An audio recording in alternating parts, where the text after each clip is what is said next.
نحمده ونصلي ونسلم على رسوله الكريم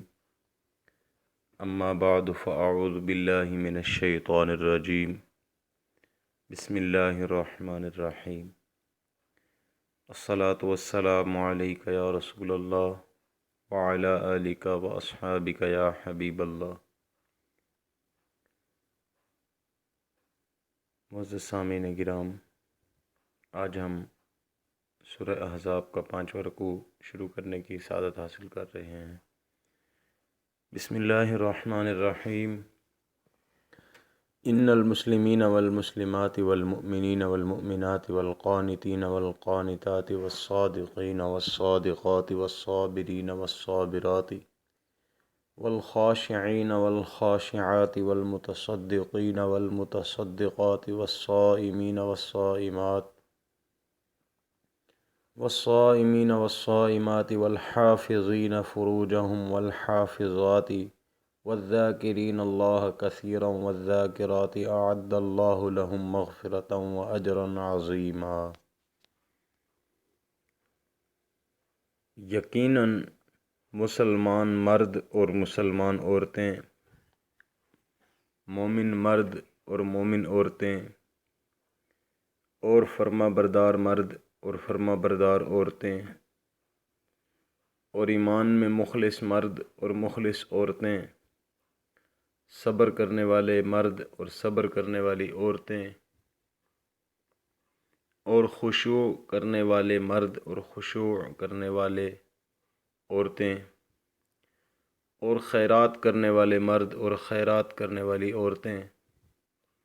اور روزہ رکھنے والے مرد اور روزہ رکھنے والی عورتیں، اور حرام سے اپنی شرم گاہوں کی حفاظت کرنے والے مرد اور حفاظت کرنے والی عورتیں،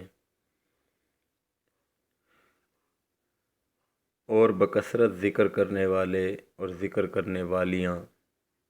ان سب کے لیے اللہ تعالی نے مغفرت پر اجر عظیم تیار کر رکھا ہے۔ اس آیہ مبارکہ کا شان نزول کچھ اس طرح سے ہے۔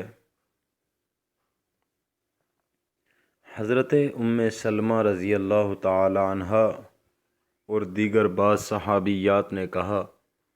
کہ کیا بات ہے کہ اللہ ہر جگہ مردوں ہی سے خطاب فرماتا ہے، عورتوں سے نہیں۔ اس پر ان المسلمین والمسلمات یہ مکمل آیت نازل ہوئی۔ مسند امام احمد میں بھی اور ترمذی شریف میں بھی یہ روایت آئی ہے۔ اس میں عورتوں کی دلداری کا اہتمام ہے،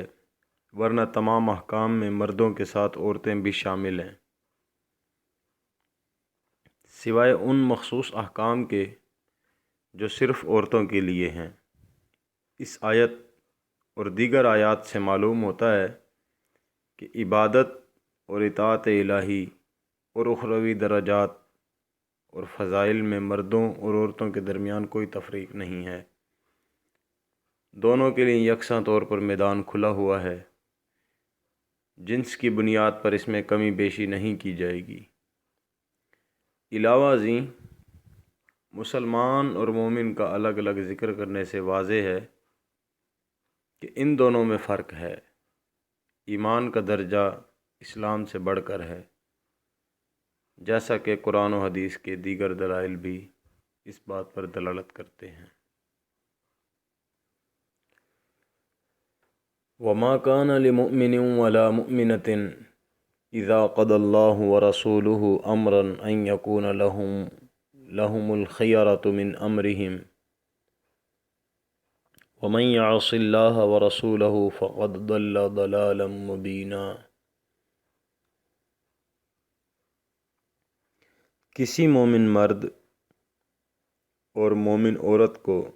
اللہ اور اس کے رسول کے فیصلے کے بعد اپنے معاملہ میں اللہ اور اس کے رسول کے خلاف ورزی کرنے کا کوئی اختیار باقی نہیں رہتا۔ یہ آیت حضرت زینب رضی اللہ تعالی عنہ کے نکاح کے بارے میں نازل ہوئی۔ حضرت زید بن حارثہ رضی اللہ تعالی عنہ اگرچہ اصلاً عرب تھے، لیکن غارت گروں نے انہیں بچپن میں زبردستی پکڑ کر بطور غلام بیچ دیا تھا۔ حضرت خدیجہ رضی اللہ تعالی عنہا نے آپ صلی اللہ علیہ وسلم کے نکاح سے پہلے حضرت خدیجہ رضی اللہ تعالی عنہ کے بھتیجے حکیم بن حزام نے حضرت خدیجہ کے لیے زید بن حارثہ کو خریدا تھا،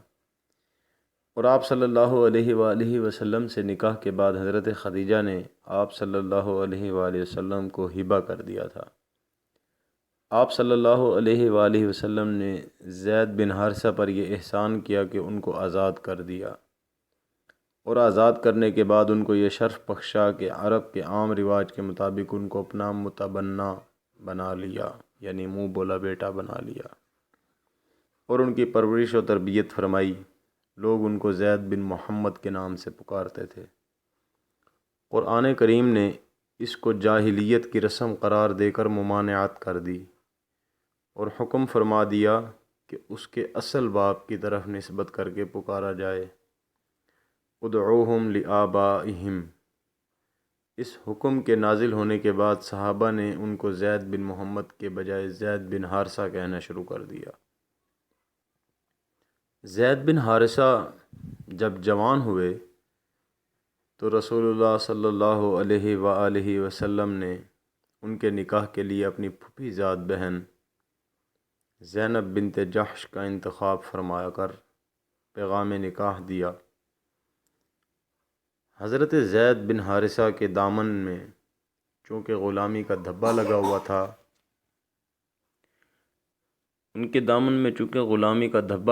تھا، اس لیے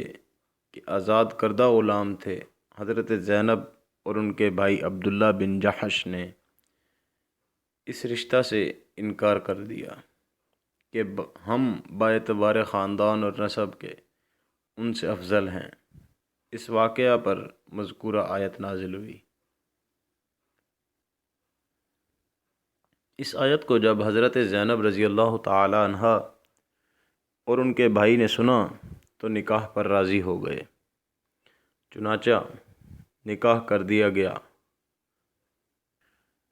مہر رسول اللہ صلی اللہ علیہ وآلہ وسلم نے اپنے پاس سے ادا کیا، جو 10 دینار سرخ جو تقریباً 4 تولے سونا ہوتا ہے، اور 60 درہم جس کی تقریباً 18 تولہ چاندی ہوتی ہے، اور ایک بار برداری کا جانور، اور مکمل ایک زنانہ جوڑا، اور 50 مد آٹا یعنی تقریباً 50 سیر، اور 10 مد یعنی 5 سیر کھجور تھا۔ اسی واقعے کا ذکر ان آیہ مبارکہ میں آتا ہے، وَإِذْ تَقُولُ لِلَّذِي أَنْعَمَ اللَّهُ عَلَيْهِ وَأَنْعَمْتَ عَلَيْهِ۔ جب آپ صلی اللہ علیہ وآلہ وسلم اس شخص سے کہہ رہے تھے جس پر اللہ نے اسلام کے ذریعے انعام فرمایا اور آزاد کر کے آپ نے بھی اس پر احسان فرمایا، یہ زید بن حارثہ رضی اللہ تعالیٰ عنہ کے بارے میں ہے۔ امسک علیک زوجک، امسک علیک زوجک واتق اللہ فی امر طلاقها وتخفی فی نفسک ما اللہ مبدیہ وتخشی الناس واللہ احق ان تخشاہ۔ آپ صلی اللہ علیہ وآلہ وسلم فرما رہے تھے کہ اپنی بیوی کو اپنی زوجیت میں رہنے دے، اور اس کی طلاق کے معاملے میں خدا سے ڈرو، اور آپ اپنے دل میں وہ بات چھپائے ہوئے تھے جس کو اللہ ظاہر کرنے والا تھا، اور وہ زینب کی محبت تھی، اور یہ کہ اگر زید اس کو طلاق دے دیں تو میں اس سے نکاح کر لوں، اور آپ لوگوں کی اس بات سے ڈرتے تھے کہ لوگ کہیں گے کہ محمد نے اپنے بیٹے کی بیوی سے نکاح کر لیا، اور ڈرنا تو آپ کے لیے ہر چیز میں خدا ہی سے سزاوار ہے اور وہ آپ کا اس سے نکاح کرے گا، اور آپ کو لوگوں کی بات کا کچھ اندیشہ نہ کرنا چاہیے۔ بعد ازاں زید نے زینب رضی اللہ تعالیٰ عنہ کو طلاق دے دی۔ یہاں نکاح تو ہو گیا تھا، مگر چونکہ دونوں کے مزاج میں فرق تھا، بیوی کے مزاج میں خاندانی نسب و شرف رچا ہوا تھا، جبکہ زید رضی اللہ تعالیٰ عنہ کے دامن پر غلامی کا داغ تھا۔ ان کی آپس میں ان بن رہتی تھی، جس کا تذکرہ حضرت زید نبی صلی اللہ علیہ وآلہ وسلم سے بھی کرتے رہتے تھے اور طلاق کا عندیہ بھی ظاہر کرتے رہتے تھے۔ آپ صلی اللہ علیہ وآلہ وسلم کو وحی کے ذریعے بتلا دیا گیا تھا کہ زید رضی اللہ تعالیٰ عنہ زینب رضی اللہ تعالیٰ عنہ کو طلاق دے دیں گے۔ اس کے بعد زینب رضی اللہ تعالیٰ عنہ آپ کے نکاح میں آئیں گی، تاکہ جاہلیت کی اس رسم تبنیت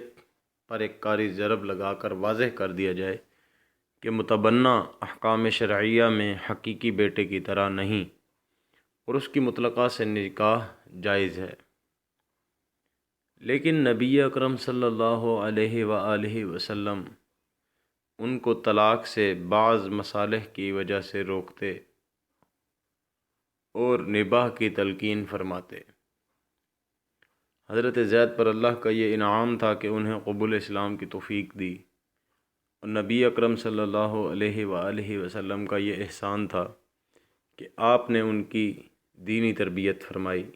اور ان کو آزاد کر کے اپنا بیٹا قرار دیا، اور اپنی پھپھی زاد بہن زینب بنت جحش سے نکاح کرا دیا۔ دل میں چھپانے والی بات یہی تھی جو آپ کو حضرت زینب رضی اللہ تعالی عنہ سے نکاح کی بابت بذریعہ وحی بتا دی گئی تھی۔ آپ اس بات سے ڈرتے تھے کہ لوگ کہیں گے کہ بہو سے نکاح کر لیا، حالانکہ جب اللہ کو آپ کے ذریعے سے اس رسم جاہلیت کا خاتمہ کرانا تھا تو پھر لوگوں سے ڈرنے کی ضرورت نہیں تھی۔ آپ صلی اللہ علیہ وآلہ وسلم کا یہ خوف اگرچہ فطری و طبعی تھا، اس کے باوجود آپ صلی اللہ علیہ وآلہ وسلم کو تنبیہ فرمائی گئی۔ ظاہر کرنے سے مراد یہ ہے کہ یہ نکاح ہو کر رہے گا، جس سے یہ بات سب کے علم میں آ جائے گی۔ آخرکار پیشن گوئی کے مطابق حضرت زید رضی اللہ تعالی عنہ نے طلاق دے دی، اور عدت سے فارغ ہونے کے بعد آپ صلی اللہ علیہ وآلہ وسلم کا نکاح حضرت زینب رضی اللہ تعالی عنہ سے معروف طریقے کے برخلاف صرف اللہ کے حکم سے قرار پا گیا، جس کے متعلق آیہ مبارکہ میں آتا ہے فَلَمَّا قَضَى زَيْدٌ مِّنْهَا وَطَرًا زَوَّجْنَاكَهَا لِكَيْ لَا يَكُونَ عَلَى الْمُؤْمِنِينَ حَرَجٌ فِي أَزْوَاجِ أَدْعِيَائِهِمْ إِذَا قَضَوْا مِنْهُنَّ وَطَرًا وَكَانَ أَمْرُ اللَّهِ مَفْعُولًا۔ بس جب زید رضی اللہ تعالیٰ عنہ نے ان سے اپنی حاجت پوری کر لی، وطرن سے مراد حاجت ہے، اور ہم نے آپ کا نکاح اس سے یعنی حضرت زینب رضی اللہ تعالیٰ عنہ سے کر دیا، تو آپ صلی اللہ علیہ وآلہ وسلم زینب رضی اللہ تعالیٰ عنہ کے پاس بلا اجازت تشریف لے گئے اور مسلمانوں کو ولیمہ میں گوشت اور روٹی پیٹ بھر کر کھلائی، تاکہ مؤمنین کے لیے ان متبناؤں یعنی منہ بولے بیٹوں سے نکاح کے بارے میں تنگی نہ ہو، جب وہ ان سے اپنی حاجت پوری کر لیں، اور اللہ عز و جل کا امر تو ہونے ہی والا تھا۔ ما كان على النبي من حرج فيما فرض الله له سنة الله في الذين خلوا من قبل وكان أمر الله قدرا مقدورا الذين يبلغون رسالات الله ويخشونه ولا يخشون أحدا إلا الله وكفى بالله حسيبا۔ اور جو چیز اللہ عز و جل نے نبی صلی اللہ علیہ وآلہ وسلم کے لیے فرض یعنی حلال کر دی، اس کے کرنے میں نبی پر کوئی حرج نہیں۔ یہ انبیاء سابقین کے حق میں بھی ہے۔ اللہ تعالیٰ نے ایسا ہی طریقہ رکھا ہے، ایسا ہی طریقہ رکھا تھا۔ اللہ کا حکم مقرر کیا ہوا ہوتا ہے۔ یہ سب یعنی انبیاء کرام ایسے تھے جو اللہ تعالیٰ کے احکام پہنچایا کرتے تھے اور اللہ عز و جل ہی سے ڈرتے تھے۔ یہی وجہ ہے کہ وہ ان کاموں میں جو اللہ تعالیٰ نے ان کے لیے حلال کر دیے، ان میں لوگوں کی باتوں یعنی طعنوں کی پرواہ نہیں کرتے تھے، اور اللہ تعالیٰ اپنی مخلوق کے اعمال کی محافظت اور محاسبت کے اعتبار سے کافی ہے۔ حضرت زینب رضی اللہ تعالیٰ عنہ سے نبی اکرم صلی اللہ علیہ وآلہ وسلم کے نکاح کی علت یہ ہے کہ آئندہ کوئی مسلمان اس بارے میں تنگی محسوس نہ کرے اور حسب ضرورت اپنے متبنہ کی مطلقہ بیوی سے نکاح کیا جا سکے۔ اور چونکہ یہ پورا واقعہ اولاً حضرت زید رضی اللہ تعالیٰ عنہ کا نکاح اور پھر طلاق بعد از آپ صلی اللہ علیہ وسلم کا حضرت زینب سے نکاح تقدیر خداوندی میں تھا جو بہر صورت ہو کر رہنا تھا، آئندہ آیات میں بھی اسی واقعے کی طرف اشارہ ہے۔ چونکہ یہ نکاح آپ کے لیے حلال تھا، اس میں کوئی گناہ اور تنگی والی بات نہیں ہے۔ انبیاء سابقین ایسے کاموں کے کرنے میں کوئی حرج محسوس نہیں کرتے تھے جو اللہ کی طرف سے ان پر فرض کر دیے جاتے تھے، چاہے قومی اور عوامی رسم و رواج کے خلاف ہی کیوں نہ ہو، وہ کر ڈالتے تھے۔